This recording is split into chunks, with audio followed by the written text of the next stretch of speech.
You're listening to the N2K Space Network.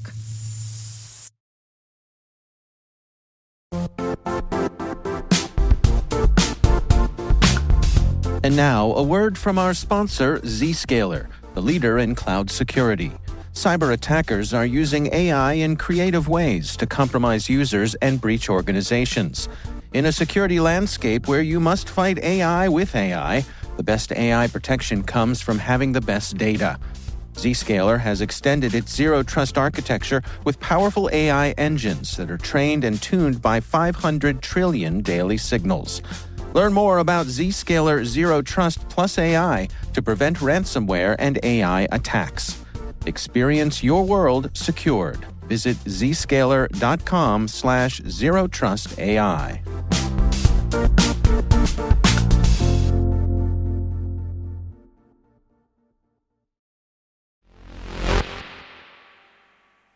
Mining on the moon. It's a concept that's slowly moving from the domain of sci-fi to sci-possible, if not increasingly sci-imperative. And if I were to quiz you on what we'd want to mine on the moon, some of you might say, well, there's water, so we're going to need some of that. Some others of you might say, let's get those rare earth metals used in modern electronics. And those of you who are more energy-focused might mention helium-3. Those are all valid answers, of course, but thanks to what Chang'e 5 apparently found, there's now a new contender for precious materials to be found on the moon. T-minus 20 seconds to LOS egress. Go for deploy. Roger roll. Today is June 26, 2024. I'm Maria Varmazes, and this is T-minus.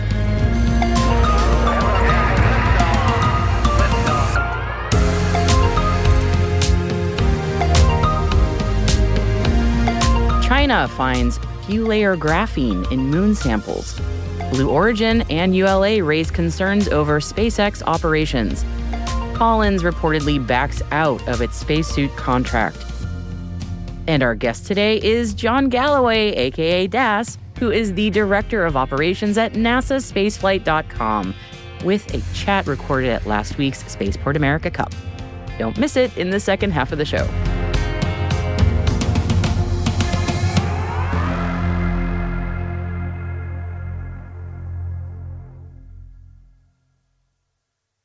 Happy Wednesday, everybody. Let's get into our intel briefing.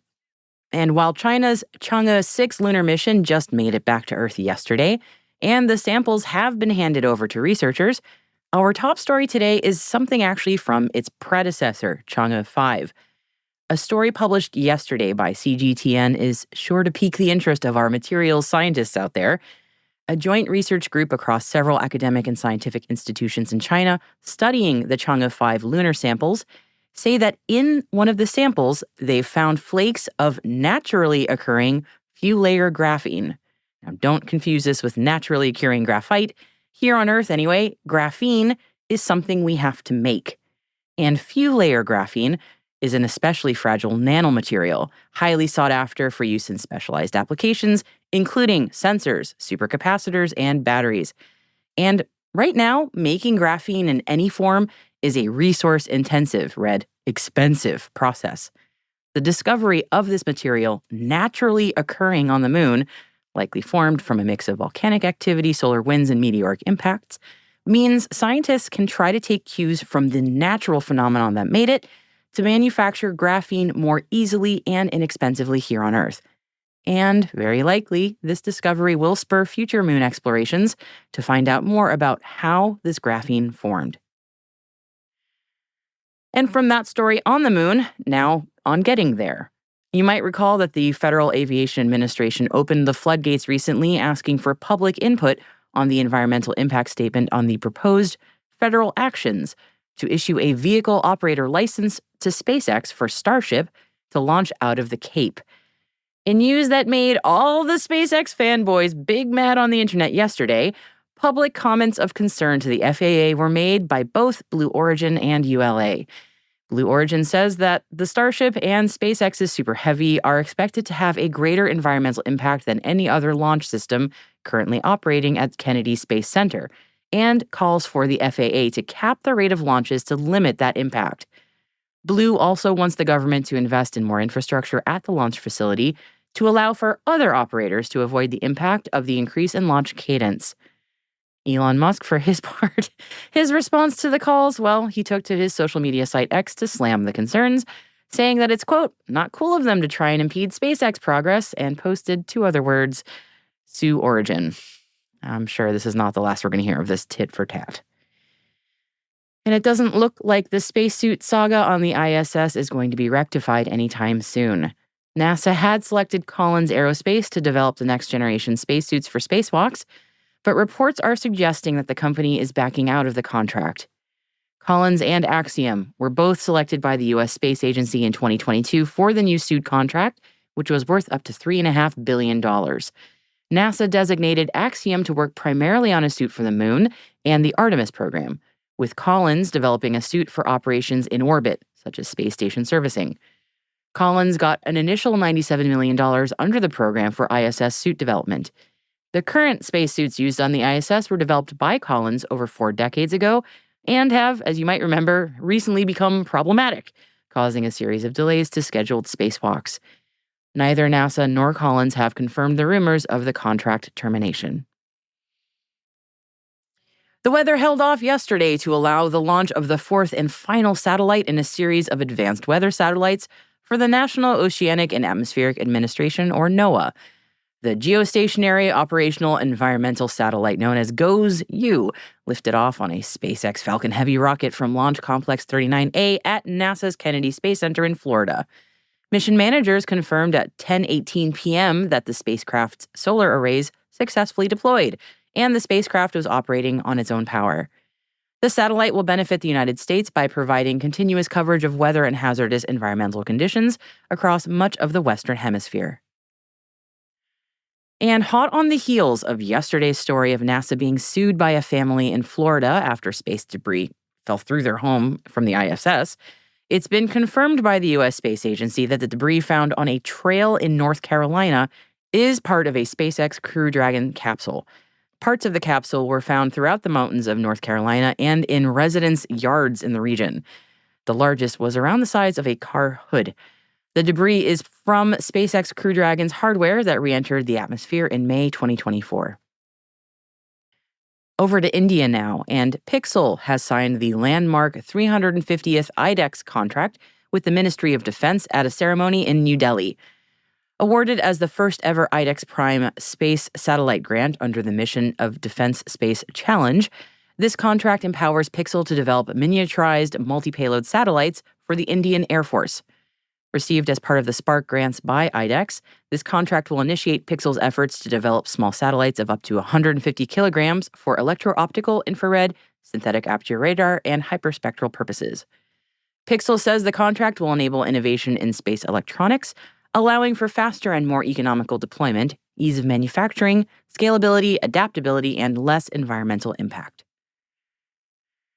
The European Space Agency is making positive moves to ensure that it meets its commitment to zero debris in space by 2030. 3 major European space industry players each signed a contract with ESA to develop large, low Earth orbit satellite platforms that conform to zero debris standards. Airbus Defence and Space, OHB, and Thales Alenia Space will design and develop zero debris platforms for large LEO satellites as a first step towards building zero debris production lines. During this first phase of the contract, each prime contractor will develop the satellite platform to the system requirement review level, which is expected to take about 18 months. In phase 2, the companies will team up with further technology suppliers to integrate new solutions and get their platforms to the level of a preliminary design review that evaluates and tests various practical aspects of building the design. Spain's Satellite has successfully integrated its satellite communications stack with Leaf Space's ground segment as a service network. This milestone is crucial for the upcoming Transporter 11 mission by SpaceX, during which Satellite will launch 4 new 6U satellites to further global 5G IoT connectivity.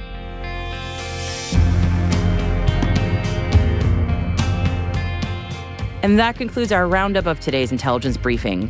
Head to the selected reading section of our show notes to find links to further reading on all the stories that we mentioned throughout the show. Hey, T-Minus crew, if you find this podcast useful, please do us a favor and share a 5-star rating and a short review in your favorite podcast app. That'll help other space professionals just like you to find the show and join the T-Minus crew. Thank you so much for your support. We really appreciate it.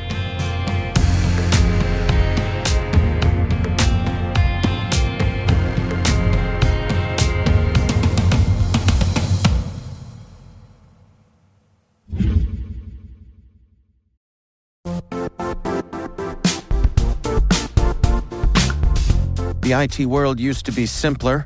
You only had to secure and manage environments that you controlled. Then came new technologies and new ways to work. Now, employees, apps, and networks are everywhere. This means poor visibility, security gaps, and added risk. That's why Cloudflare created the first-ever connectivity cloud. Visit cloudflare.com to protect your business everywhere you do business.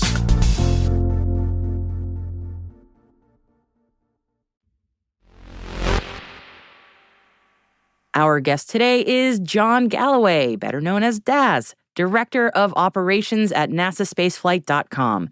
T-Minus producer Alice Carruth caught up with John at the Spaceport America Cup in New Mexico, where he and his NSF team volunteered to support the live stream of the competition.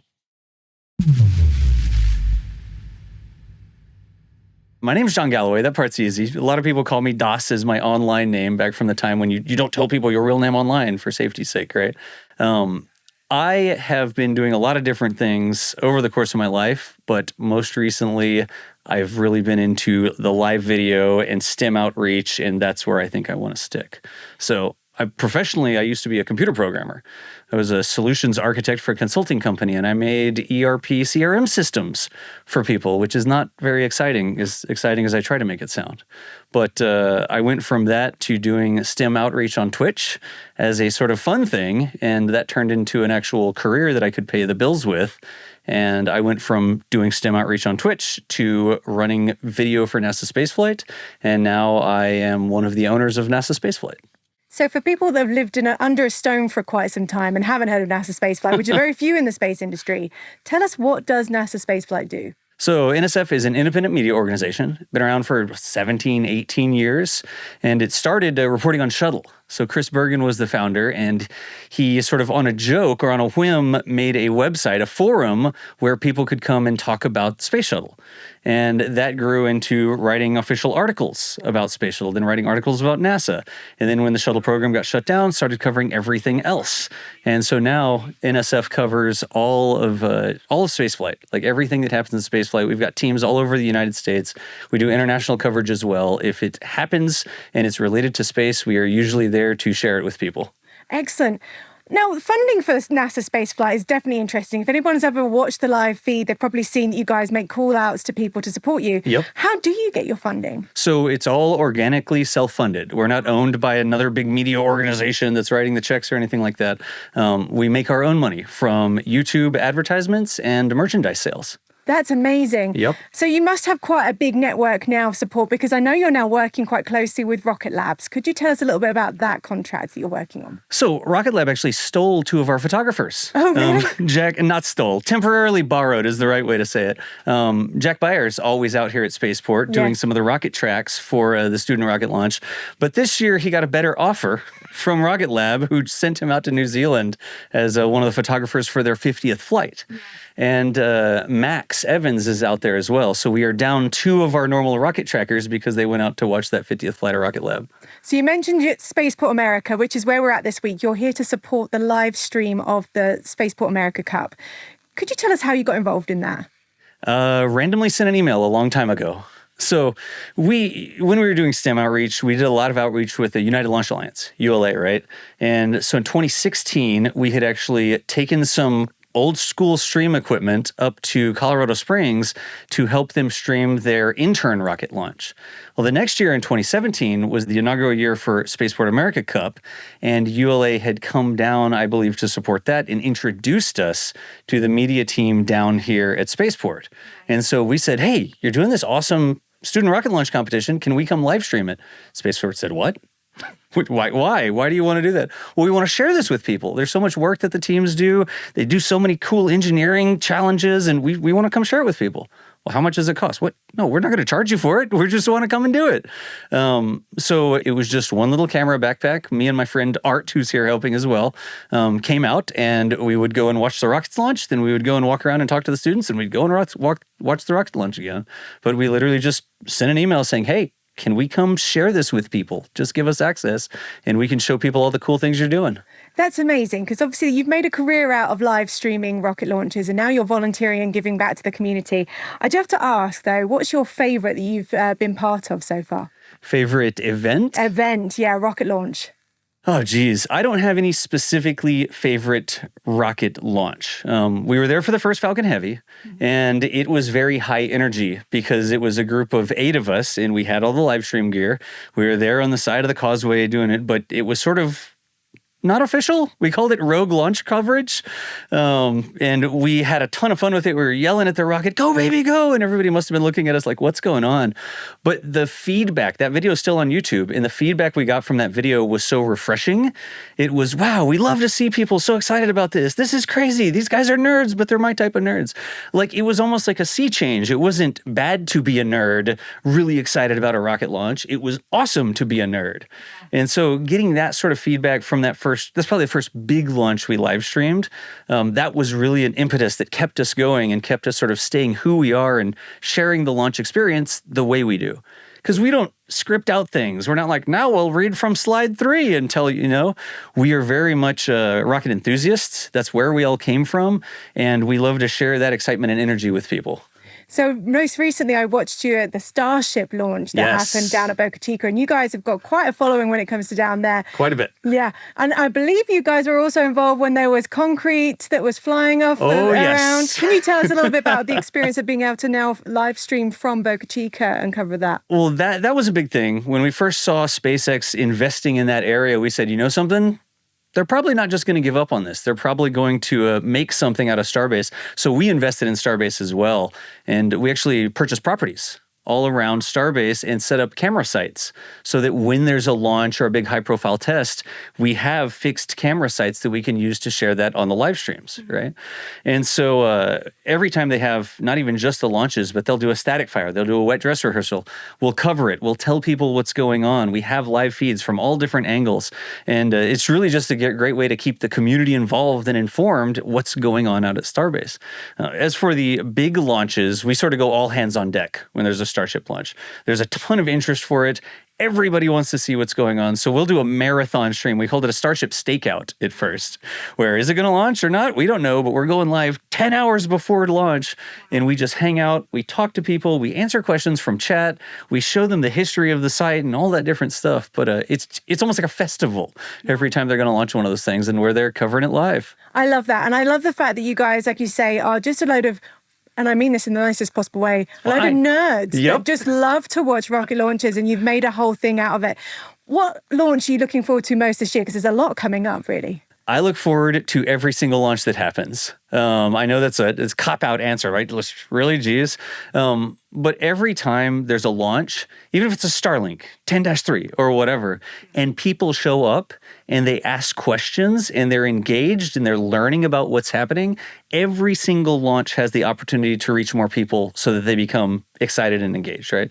Now, of course, the big launches like Artemis launches, Starship launches, Crew launches, that sort of stuff, those naturally gather more attention, so more people get involved with those. But if I had to pick one, it sounds like Starship might be coming back towards the launch pad at some point in the future. Yeah, very soon. Very soon. We will see if they can get clearance to have that thing come back towards the land, because previously they just splashed it down in the ocean. But in Flight 4, they splashed it down in a seemingly controlled enough manner that they may be going for bringing it back to the actual launch pad and try to catch it with the chopsticks. Wow, that would be quite amazing to see. That's going to be crazy. So maybe the right answer is, I love all the launches, but the one thing that you don't see, that you've never seen before, is a rocket coming back and getting caught by the tower that it launched from to be used again. So probably a lot of paperwork involved with that, but we'll see. We'll be there to see what they get done. I feel like you reach kind of the non-traditional space audience with Yes. NASA spaceflight. Do you feel any responsibility to try and get them to understand why space is important and why there's so much money going into it here Yes. in the US particularly? Absolutely. And responsibility is, I guess, one way to put it. The way I think about it is a lot of people just don't know. Right? They're not plugged in. They're not a rocket nerd or whatever. And it's just that nobody's explained it to them in language that sort of maps to their understanding or their experience, right? So one of the reasons that we are the way we are, we have a ton of fun with it. We're very enthusiastic. I think people would agree with that at some point. But we try to make it so that other people can feel how we feel about it, right? Like, we're so excited. It's so interesting. There's so many challenges that can be solved. There's so much opportunity for up and coming STEM generations and stuff like that. The people that are watching the streams now might be the people that are riding the rockets to Mars in less years than you might think. That brings us all back to this, though, doesn't it? You giving back coming back to the Spaceport America Cup, and I hope you come back in future years as well. I've come out here for every single one that's been out here, and I don't intend to stop anytime soon.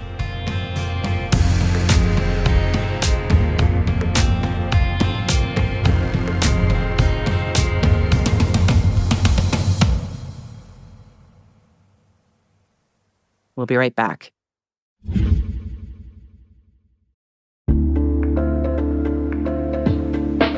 Attention all security professionals.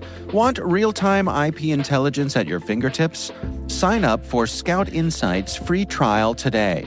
Get immediate insights into threats, search any IP with no training required, and enjoy intuitive graphical results. Whether you need to identify compromised hosts or enrich Splunk queries, Scout Insight has you covered. Don't wait. Accelerate your threat response now. Visit teamcumry.com/cyberwire to start your free trial.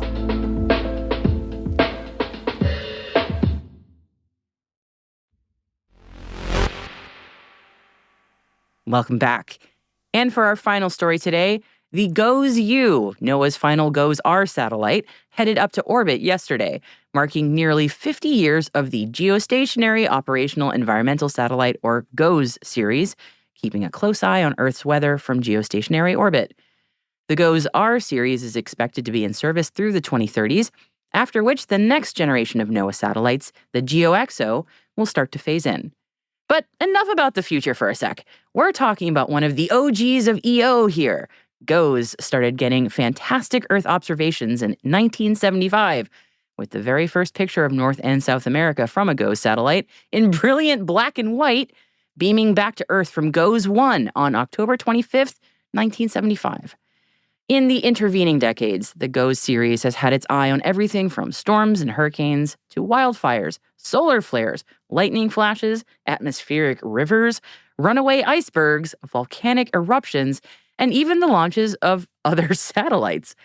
NOAA has a fantastic blog post with some of the very best images and video the GOES series has captured over its incredible history, and NOAA is taking a very well-deserved victory lap here, and I, for one, say they absolutely deserve it.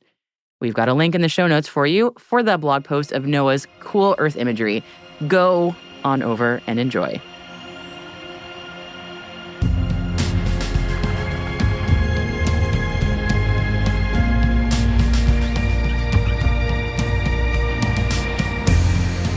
That's it for T-Minus for June 26, 2024, brought to you by N2K Cyberwire. For additional resources from today's report, check out our show notes at space.n2k.com. We'd love to know what you think of this podcast. You can email us at space@n2k.com or submit the survey in the show notes.